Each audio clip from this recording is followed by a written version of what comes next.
সরকারি চাকুরিতে কোটা সংস্কার আন্দোলনের এক দফা দাবিতে এতদিন অর্ধবেলা রাজধানী ঢাকা সহ দেশের বিভিন্ন স্থানে বাংলাদেশ ব্লকেট কর্মসূচি পালন করেছে আন্দোলনকারী শিক্ষার্থীরা। তবে বুধবার থেকে সারা দেশে পুরোবেলা সর্বাত্মক এই ব্লকেট কর্মসূচি পালন করার ঘোষণা দিয়েছে শিক্ষার্থীরা।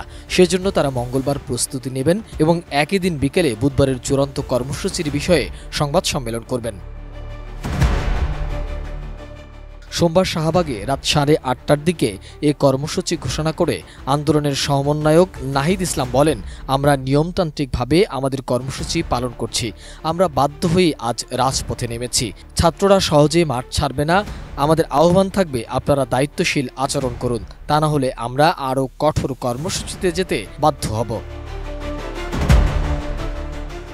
একই দিন কোটা বাতিলের পরিপত্র অবৈধ ঘোষণার রায়ের বিরুদ্ধে রাষ্ট্রপক্ষের আবেদনের উপর শুনানিও হবে বুধবার। রিটকারীর পক্ষে আবেদনের প্রেক্ষিতে আপিল বিভাগের বিশেষ চেম্বার আদালতের বিচারপতি মোহাম্মদ আশফাকুল ইসলাম মঙ্গলবার এ আদেশ দেন।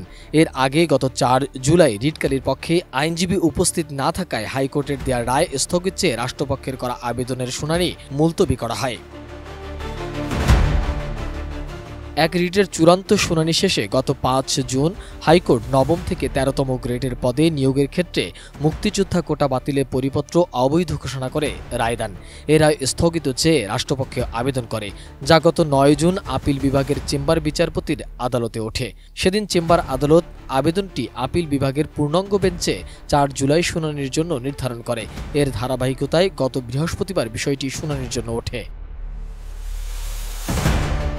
ডিজাইন, এলিগেন্স, বিউটি, সেরা পণ্য সবার জন্য জেভিকো।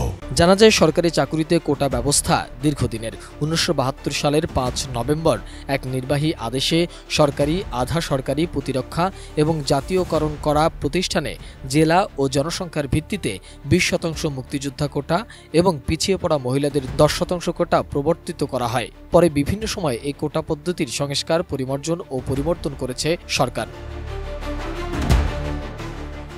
সবশেষ 2018 সালে সরকারি চাকুরিতে প্রথম ও দ্বিতীয় শ্রেণীর পদে নিয়োগের ক্ষেত্রে মুক্তিযোদ্ধাদের সন্তান ও নাতি নাতনি 30%, প্রতিবন্ধী 1%, নারী 10%, পিছিয়ে পড়া জেলাগুলোর জন্য 10%, ক্ষুদ্র নৃগোষ্ঠী 5% মিলিয়ে শতকরা 56% কোটা পদ্ধতি চালু করা হয়।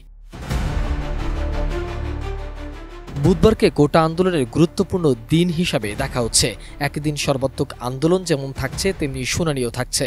এখন বুধবারের দিকেই তাকিয়ে আছে গোটা দেশ। মোহাম্মদ সোহাগ বিশ্বাস, এটিএন নিউজ, ঢাকা।